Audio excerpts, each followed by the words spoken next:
Hi, wrestling fans. Thanks for clicking today's dreaded D-Rose report. Hey, there was a website that wanted you fans to grade the WWE's current product. They shouldn't ask for things like that out of you people. But anyway, out of a total of 656 voters, let's say, number one on 1 to 5 was A, B, C, D, E, F. Number one was C. They rated it a C. All right, that's about 216 voters. 33% or a third. Who give it an F? 164 voters. About 25%. There's over half of the votes there. And D, 22%. B, 17%. And who gave it an A rating? 23 voters. 3%. That should make somebody really happy. All right, Brodus Clay, by the way, is current WWE superstar on the Spotlight and WWE's website. And current SmackDown announcer, JBL, he's going to be debuting the JBL show later today on their website. Rosa Mendez followed up with the storyline with Alberto from last night on her little tweet. She says, tonight on Raw, butterflies, goosebumps, small mustache. That was hers. No, she had butterflies and goosebumps. Meanwhile, AJ Lee commented on Cena after their storyline progressed last night. Yeah, John Cena can see me. And wrestling stars appears at the Wizard World Comic Con in New Orleans this coming weekend is going to be Punk, Lita, Bella Twins, and Maurice. Wish I lived down that way for that. Noted before, there's also a big push for Ryback to take the WWE title from Punk at Survivor Series. There was one, but then Punk was supposed to win it back at TLC. Well, Vince McMahon, guess who's back? Every time I start talking, he thinks I'm talking to him. Anyway, Vince McMahon was all for retaining the title at the Survivor Series, and there was feelings though among some of the that one reason Vince was so against someone else ending Punk's reign is because of how The Rock would react. The Rock was under the impression for some time that he's going to be winning the title from Punk and just spoil the reign at Royal Rumble. So we'll see. Hey, the Shield can be now reached on Twitter if you wanted to at the Shield WWE. And isn't that some sort of a feminine product? I don't like that name. All right, and who are they shielding things from? I don't know. Anyway, sources close to WWE Developmental was under the impression that something changed in TNA's lawsuit against WWE maybe last week, as Ric Flair was in Florida telling people he feels better than ever. And it's been a long time, and he's ready to get back working again with WWE. We know last week that Flair was in town visiting his daughter Charlotte down at NXT. And apparently he was also in town for some sort of a sports convention. I hope he knows what it was, because I don't. And WWE has announced a new poll asking fans, you shouldn't do that. Anyway, if they believe Ambrose, Rollins, and Reigns are really there to stop injustice and right wrongs in WWE. Well, as so far today, 41% says yes, I believe they stand for honor. 59 have voted no, they have malevolent intentions. Male violent intentions. I don't know. I never had male violent intentions. Anyway, with Ryback taking on Ryback taking on Punk at TLC, Sheamus versus Big Show is being advertised for a chairs match, and the match between Ziggler and Cena at this month's pay-per-view is either going to be likely a ladder or a table match. And we also noted before that there's been talk of doing a multi-team match with Kane and Bryan defending the WWE titles in a ladder match.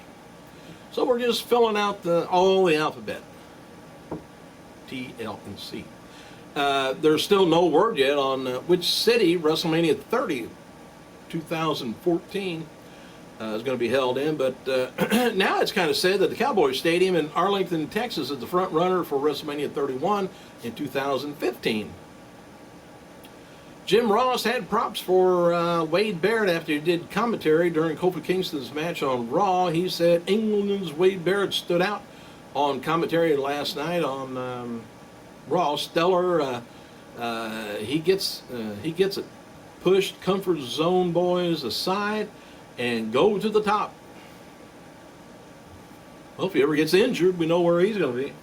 Hey, also noted that WWE is building towards a mixed tag team match, well, like I say, with Cena and Lee taking on Ziggler and either Vicky or Tamina. There at least have been some talk of putting together Ziggler's Money in the Bank briefcase or Vicky's job on the line somewhere in Ziggler versus Cena feud. So there may be a little stipulation there. Sheamus tweeted following to Big Show after he destroyed a chair at last night's Raw. He said, well, that was impressive, WWE, the Big Show says. To paraphrase Bruce Lee, chairs don't hit back. I do. Big Show had words for Sheamus. He said that he's going to be seeing him in next week's SmackDown. He said, nice speech. You may need 100 chair shots. I need one. That's fact, fella.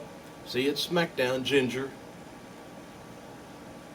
All right, Heath Slater, Jinder Mahal, and Drew McIntyre of a three-man band were not at last night's Raw, and they were down on Bourbon Street in New Orleans to record their first single.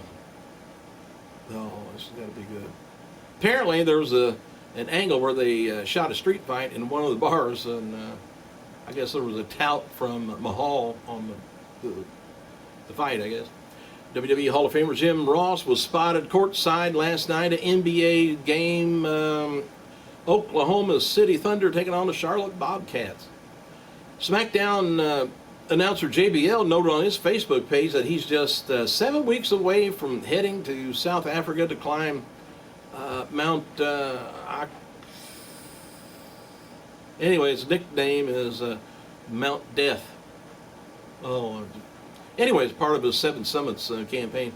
JBL noted that the next 7 weeks will be pure self-induced hell as he continues to train. He has dropped his weight to below 230 before January 11th. His size, he says, hasn't been that since college.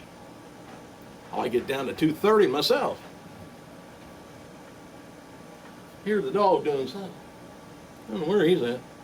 Anyway, the two guys that appeared as security in Ryback's segment during last night's Raw were Luke Hawx, Byron Wilcott, Matt Lancey, Blake Wilder, and Hanal T. They were all part of the Wildcat Sports and Entertainment out of New Orleans. It says here, oh, the guys who? I thought it said two. That's right, 5 of them. Hey, apparently Hawks and others are going to be working tonight's SmackDown taping in Bossier City. Hawks commented on Twitter about last night and talking with Paul Heyman. Said, had great talk with Paul Heyman tonight. He threw gasoline on the fire. Man.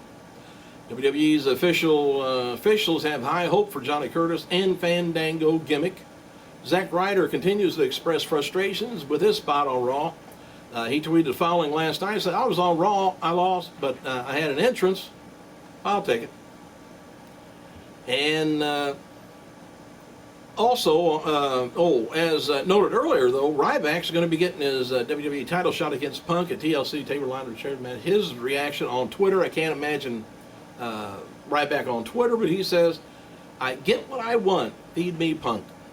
Regarding the match of TLC, changes were made the past week as the local advertisement says that they got Ryback and Punk facing off in a tables match.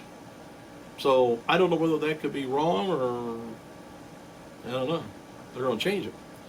Last Thursday's Thanksgiving episode of Impact averaged about 1.87 million viewers over the course of the 2 hours. That's down from 1.35 million from the week before, and drew a 1.07 rating.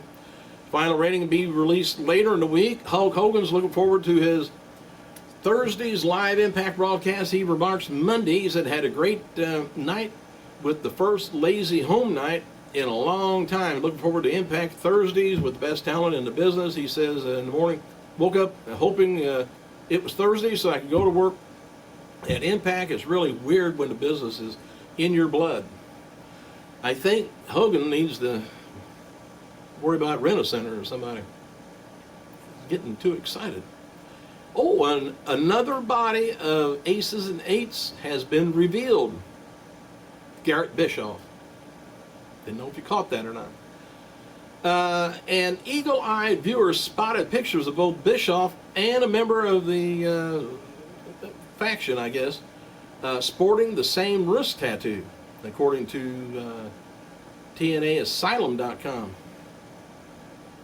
So we'll have to just see somebody, because they always wore gloves and long sleeves and things like that, cover any kind of tats. But Bischoff may not necessarily be revealed as a member of the faction. TNA has been rotating some of the workers, so won't be a part of the group and into the beatdowns, and it'd be harder to guess who they are.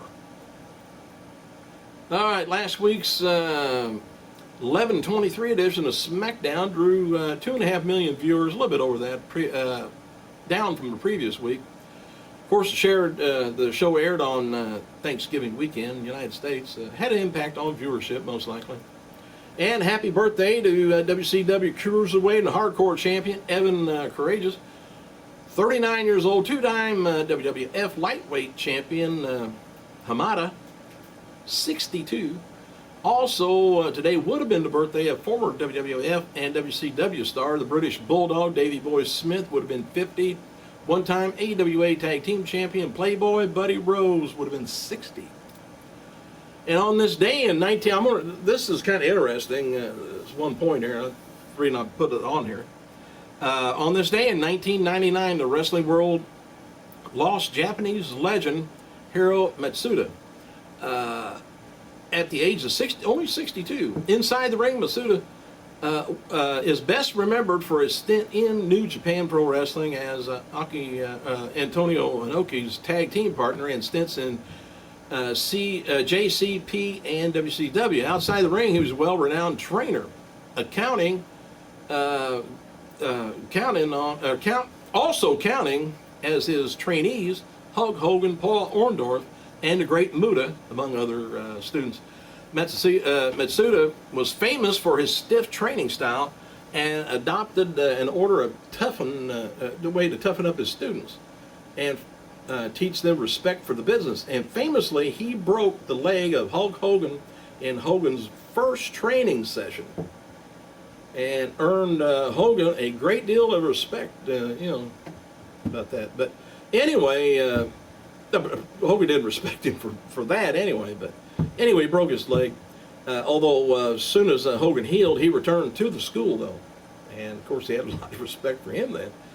Matsuda eventually died of colon cancer after a lengthy battle.